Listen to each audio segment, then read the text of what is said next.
Pourquoi est-ce que nous sommes en situation de haine face aux gens que nous voudrions aimer, que nous devrions aimer et que notre rêve serait d'aimer?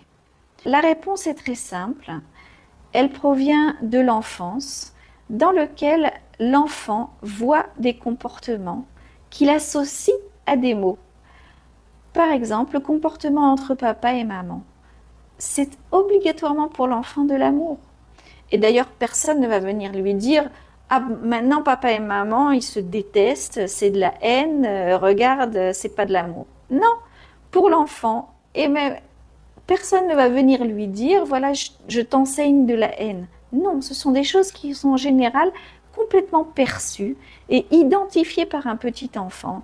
L'enfant pense « Ah ben maman aime papa, donc elle lui crie dessus parce qu'il lui manque ou parce qu'elle aurait voulu qu'il fasse quelque chose mieux ou différemment. » L'enfant ne comprend pas que ce comportement n'est pas de l'amour.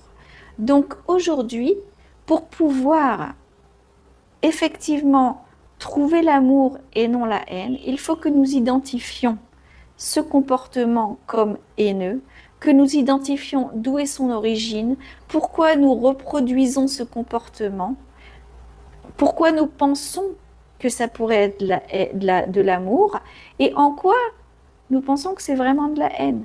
Maintenant, comment faire ça? Comment arriver à l'origine de cette haine? Vous ouvrez selftweet.com et vous exprimez cette haine, non pas à la personne en face, mais à l'application. Et vous exprimez face à vous-même. Et vous allez vous retrouver dans une situation de votre enfance, dans une situation de vos proches, dans des choses qui étaient complètement non dites. Donc c'est ça qui est assez difficile à trouver, mais qu'il va falloir que vous essayez de percevoir dans tous ces mots qui vont sortir de ces émotions. C'est qu'est-ce qui était le non-dit qui pourtant était de la haine et pas de l'amour. À ce moment-là, vous pourrez réétablir dans votre famille, dans votre couple, une relation complètement d'amour et effacer cette haine.